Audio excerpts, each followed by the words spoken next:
কি সুন্দর চমৎকার একটা ফ্লেভার। আর এই সুন্দর চমৎকার বিরিয়ানিটা আমি কিভাবে রান্না করছি সেটাই আমি আপনাদের সাথে শেয়ার করতেছি। প্রথমে আমি একটা হাঁড়িতে তেল গরম করতে দিচ্ছি, পেঁয়াজ কুচি, তেজপাতা দিয়ে পেঁয়াজটাকে আমি সুন্দর করে একদম লাল লাল করে ভেজে নেব। এখানে আমি পেঁয়াজ আর কাঁচামরিচ একসঙ্গে ব্লেন্ড করে নিচ্ছি, অল্প 2-3টা কাঁচামরিচ দিছি। এটা দিয়ে আমি একটু কষাই নিতেছি। আদা বাটা, রসুন বাটা,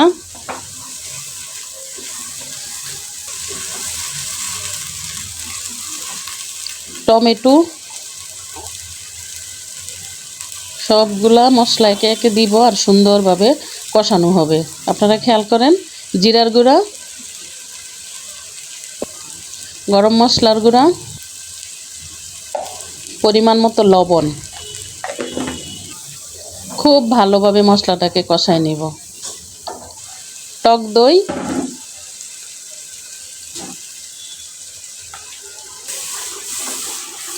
আসসালামু আলাইকুম। আশা করি সবাই ভালো আছেন। আলহামদুলিল্লাহ, আমিও ভালো আছি।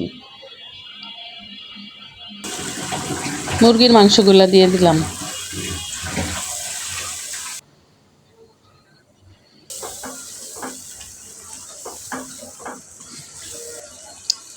নতুন আলু দিয়ে দিলাম।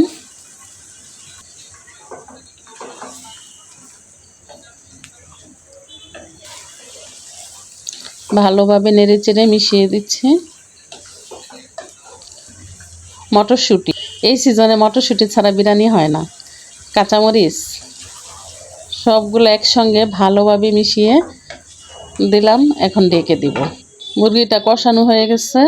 এখন আমি জয়ফল, জয়ত্রী, পুস্তদানা একসঙ্গে বেটে রাখছিলাম দিয়ে দিলাম। কেওড়া জল দিলাম।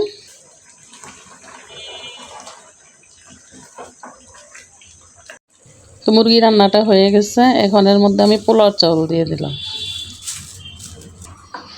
পোলাও চাউলটার সঙ্গে মুরগিটা একদম ভালোভাবে নেড়ে চেড়ে মিশিয়ে গরম পানি দিয়ে ঝোল দিয়ে দিব।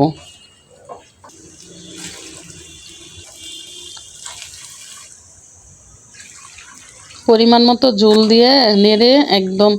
এখন আমি 1 কাপ দুধ দিয়ে দিলাম।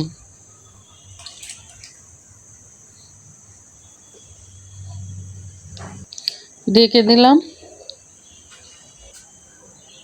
বলক আসার পরে এখন আমি একটু চিনি দিয়ে দিব।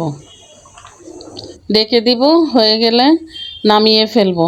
তো যাদের কাছে আমার এই রান্নাটা ভালো লাগছে অবশ্যই আমাকে কমেন্ট করে জানাবেন। একটা লাইক দিয়ে আমার সাথে থাকবেন। আল্লাহ হাফেজ।